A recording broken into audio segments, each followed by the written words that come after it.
Galera, boa tarde a todos, né? Quem fala aqui é o professor Marcos.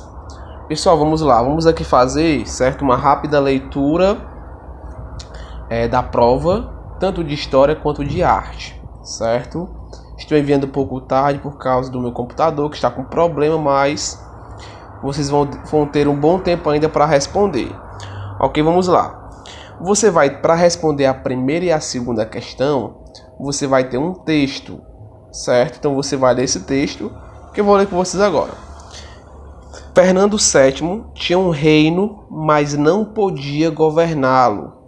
A monarquia espanhola tinha um rei, mas não podia ser governada por ele. E neste conflito, a nação devia recorrer a si mesma para governar-se, defender-se, salvar-se e recuperar seu monarca. Com estas palavras, Mariano Moreno, político e jurista atuante no movimento de independência da região da Prata, manifestava sua opinião sobre os eventos vividos naquela época. Neste ano de 1810, surpreendentemente, os movimentos de independência se manifestaram na América Hispânica, com enorme velocidade e assombrosa simultaneidade. No México, no vice-reino da Espanha, a Buenos Aires, no vice-reino da Prata, do Rio da Prata. Vamos lá.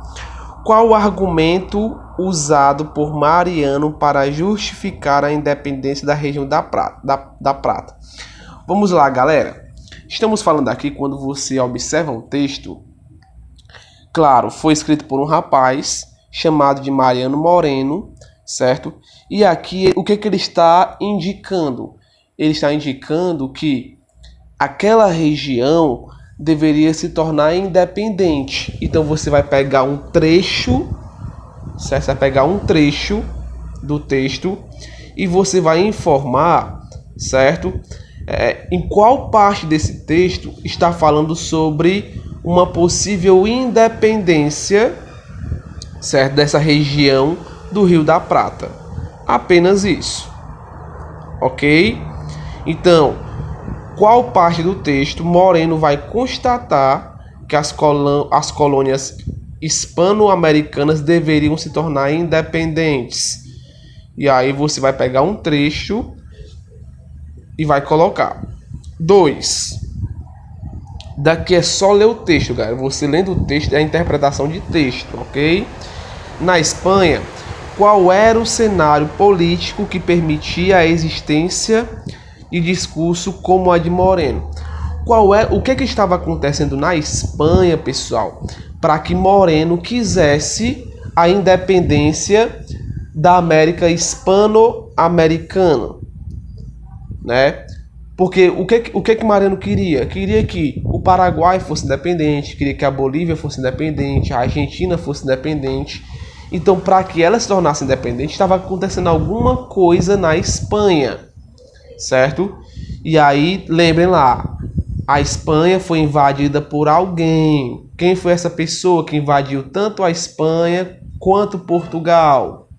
Lembram? Foi por isso que a família real chegou ao Brasil, porque foi invadido por alguém. Quem foi essa pessoa? Então você vai falar justamente sobre isso. Beleza? Terceira. Leia o texto.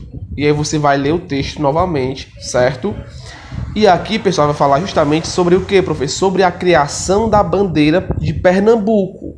Se você observar hoje, a bandeira de Pernambuco é a mesma dessa Revolução de 1817. Né?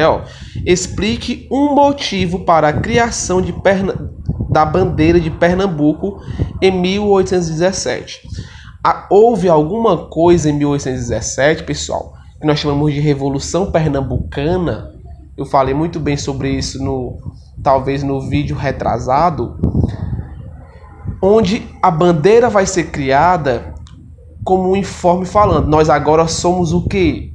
Certo? Então, a bandeira foi criada com o intuito de informar Dom Pedro I que Pernambuco agora era e aí você vai justificar. Leia o texto que você vai virar. por qual motivo a bandeira de Pernambuco foi criada. Apenas isso. Beleza? Quarta questão. Aqui, pessoal, muito fácil, né, galera? Aqui a pergunta é: cite uma transformação ocorrida na economia do Brasil colonial após a vinda da família real portuguesa. Lembra que eu falei de várias transformações, certo? Que ocorreram no Brasil com a vinda da família real. Você vai citar uma transformação que tem no texto, certo? Você vai citar uma transformação ocorrida na economia do Brasil, certo? Com a família da vinda real. Com a vinda da família real. Então isso aqui tá muito fácil, galera. Quinta questão. Falei no último vídeo sobre a Confederação do Equador. É um dos episódios violentos ocorridos durante o governo de Dom Pedro I. Explique o que foi esse processo. O que foi a Confederação do Equador, galera? Eu falei, inclusive, sobre uma rua no centro chamada de Padre Mororó. Falei sobre a praça lá do centro chamada de Passeio Público, onde esses revoltosos foram mortos. Você só vai explicar o que foi a Confederação do Equador, galera. É apenas isso, certo? O que foi a Confederação do Equador? Facílima também, né? Vamos lá, sexta questão.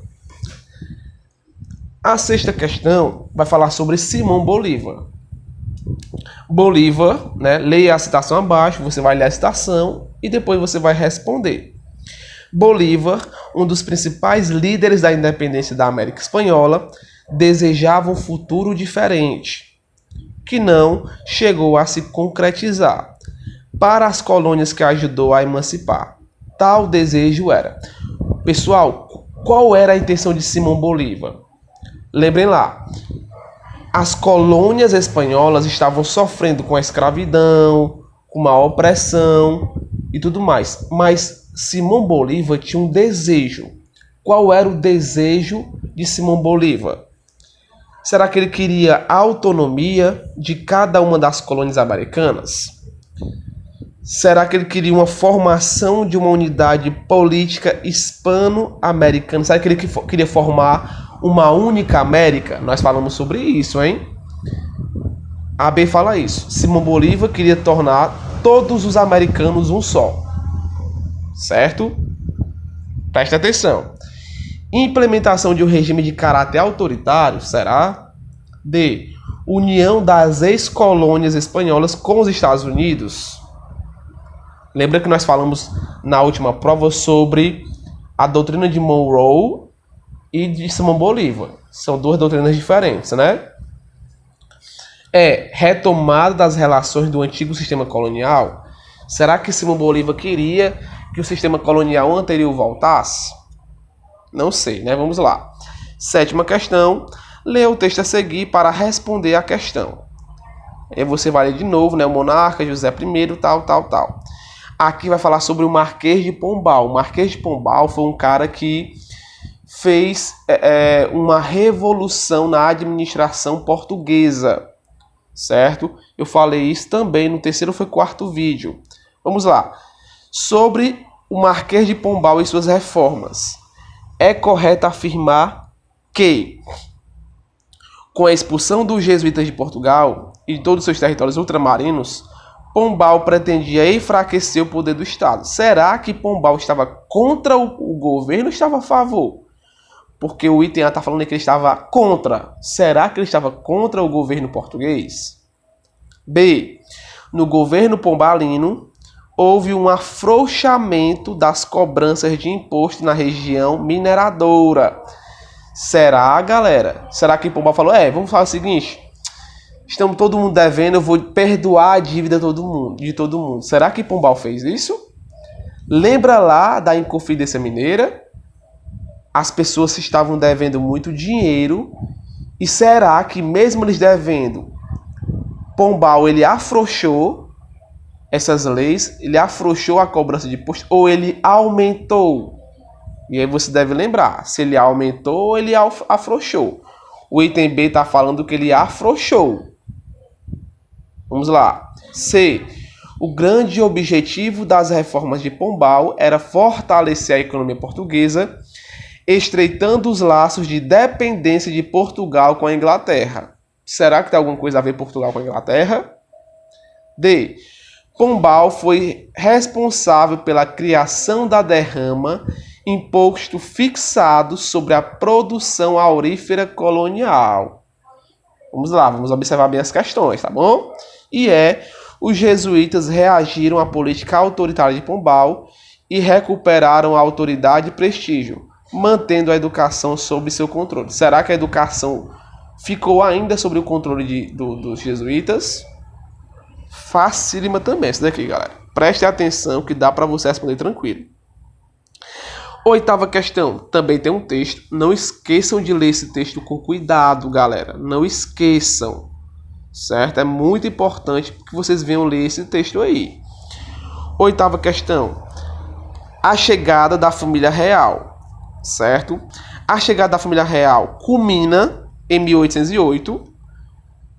E aí, quando eles chegam aqui, você vai ter a passagem da monarquia para uma república. Quando a família real chega ao Brasil, se torna uma república ou continuamos sendo uma monarquia? Certo? Quando Portugal chega aqui, nós vamos ter um presidente ou vamos ter ainda um rei, depois um imperador, uma rainha mandando no Brasil? Vamos lá. B. Demonstra o objetivo de Dom João VI em aprofundar os laços coloniais do Brasil com Portugal, impedindo a comercialização com outras nações.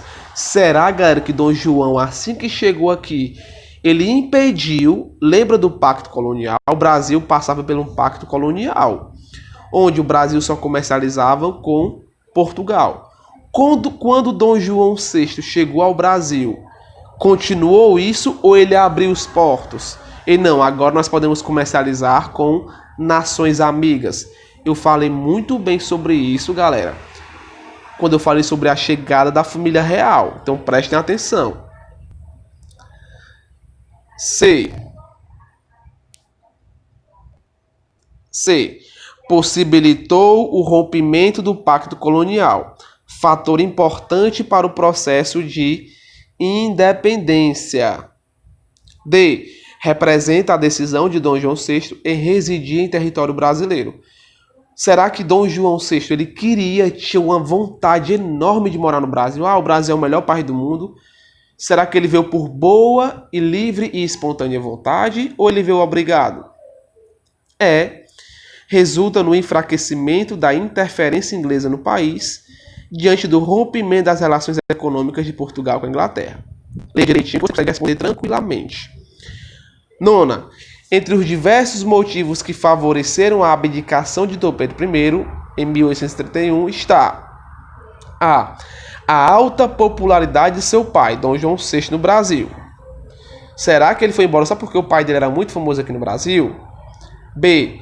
A despreocupação com a questão de sucessão do trono português. Será que o povo pensava assim, vamos tirar Dom Pedro I porque a gente não sabe quem que vai vir depois dele? C. A vitória brasileira na Guerra de Cisplatina. D.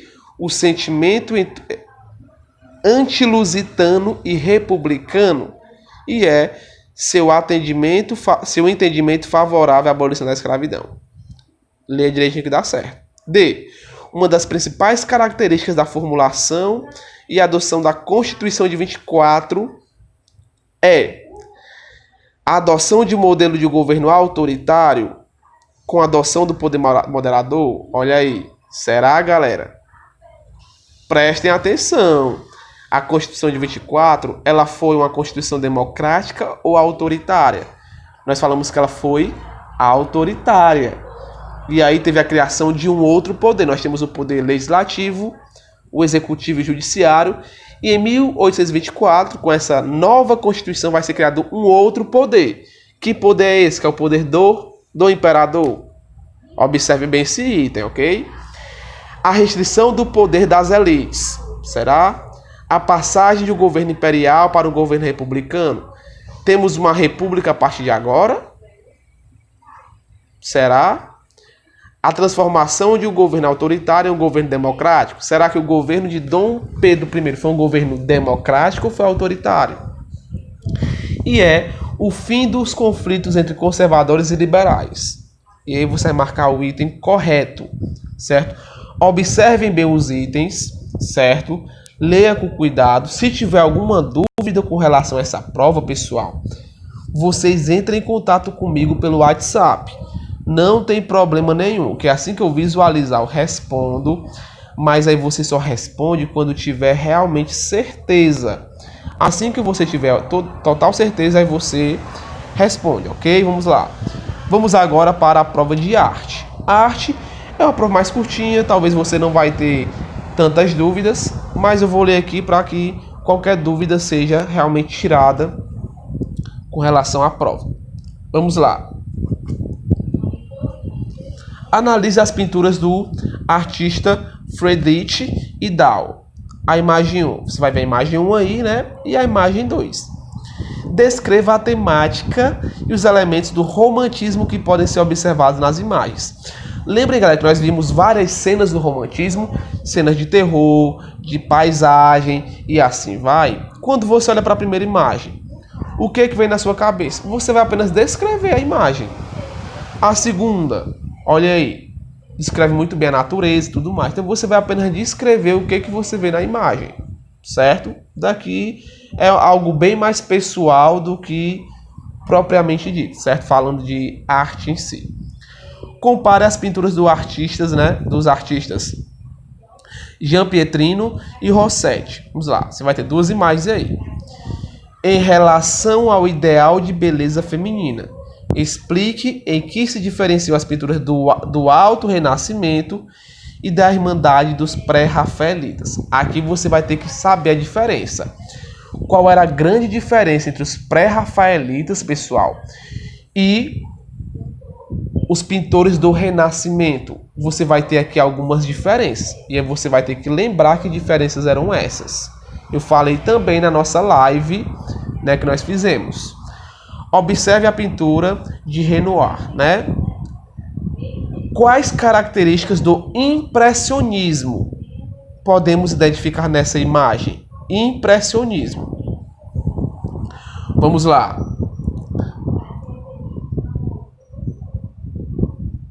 A aplicação da pincelada bem definida em formas de pontos para retratar a vida da burguesia. Será que nós temos como uma grande característica as pinceladas aí no impressionismo? As marcas de um pincel em um relevo para criar texturas e representar a natureza de forma realista? O efeito impreciso e esfumaçado da pintura para criar atmosfera mística. D. O retrato da vida simples cotidiana com o uso da luz natural como inspiração. Pessoal, vocês vão ter que lembrar aí que a luz é uma das características principais do impressionismo. Os caras pintavam o cotidiano, observe aí que vai ter o cotidiano, que a pessoa está descansando no bosque, mas o principal aí é o efeito, né? O efeito de que dá luz. Então, percebam aí qual é o item correto. Os contornos e pinceladas suavizadas conforme o modelo da pintura acadêmica. Certo? Quarta questão. Com base no texto, podemos definir a obra de Alphonse Mucha no contexto de arte nouveau como? Vamos lá. A arte nouveau foi a última aula que nós demos sobre arte, certo? A arte aplicada na arquitetura e nos mobiliários. Será? A arte gráfica de produção industrial em série. Se você for ler o texto, vai falar sobre esse tipo de arte. Peças únicas de design produzidas, peças decorativas, trabalho artesanal. Galera, isso daqui tá na cara. Se você ler o texto com cuidado, você consegue responder tranquilamente essas questões. Então, galera, é isso, certo? A prova de arte tá fácil. Talvez o que esteja um pouco mais difícil seja de história, mas se você prestar atenção, ler o texto com cuidado, você consegue responder. Ok? Qualquer dúvida, me chama no WhatsApp que eu lhe respondo, sem problema algum. Tranquilo? Vamos lá, galera, é isso. Boa prova a todos e até mais, pessoal. Boas férias.